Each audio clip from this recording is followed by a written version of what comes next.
Good morning to you. I'm Mark Sudduth, and this is What's Up in the Tropics for Thursday, the 16th of June, 2022. Our little area there that we have been watching in the Caribbean Sea, Invest 93L. Not to worry about it too much. It doesn't look like it's going to develop much further. It will, however, bring some heavy rain to parts of Central America, and that, of course, is an impact, even if it's not a depression, a storm, or a hurricane. The heavy rain can cause flooding and mudslides, and all of that inclement weather will scoot across the Gulf of Honduras, across the Yucatan, and eventually into the Bay of Campeche. The chances are not zero, but they certainly are not very high. In the eastern Pacific, we have Hurricane Blas, and then another area to the south of Guatemala and El Salvador there, with a high chance of development. This whole region generally favorable overall, and I think the next 7 to 10 days we will continue to see activity try to brew up in this area, but nothing directly impacting the coastline of much intensity. Blas is well offshore, and then the other area that's trying to develop, we'll see what happens with that. Could bring some heavy rain to the coast there from time to time. Here's the track map showing Blas as it does stay well to the south of Mexico, moving off to the west-northwest with time, eventually reaching cooler water and a more stable environment, and it'll eventually weaken and dissipate, and that will be that. So this is an interesting animation here showing precipitable water. The darker colors of oranges and reds indicates higher water values in the atmosphere. The blues are generally dry air.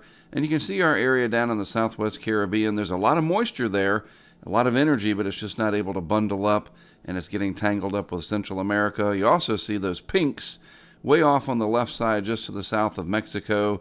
That is the Hurricane Blas. And look out in the tropical Atlantic. You can see there's a pretty vigorous tropical wave, but there is a lot of dry air to its north. It's still pretty early in the season for this to have much of a chance to develop, but it is a signal that the tropical wave train coming off of Africa will be busy this year. All right, now looking at an infrared satellite loop here, there's the hurricane in the southeastern Pacific. Here's what's left of our Invest area 93L, tangled up over Central America, so that'll keep it from developing too much. Yet, like I said, it will bring some periods of heavy rain, and that can cause its own set of problems. The rest of the Caribbean, Gulf, Southwest Atlantic, and the deep tropics, nice and quiet for now. Looking at the GFS from the 6Z run, you can quickly see Blas exit off to the left of the animation there. And then there's the new area that's trying to develop and just kind of sitting in place. And then it finally starts to scoot off to the west and west-northwest, kind of pivoting around this overall gyre that is stuck down there, the Central American gyre. Notice, too, way up here in the lower 48, very deep high pressure. You can see almost looks like literally an oval up there. That's the mountain of air that's making it so hot in the deep south. That's going to actually re-energize itself and become even more pronounced over the next few days as we get into next week.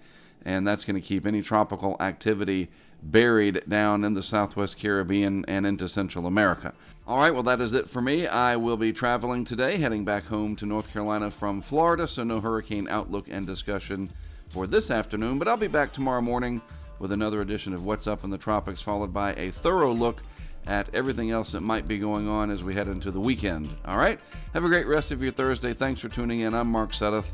I'll be back with more for you tomorrow.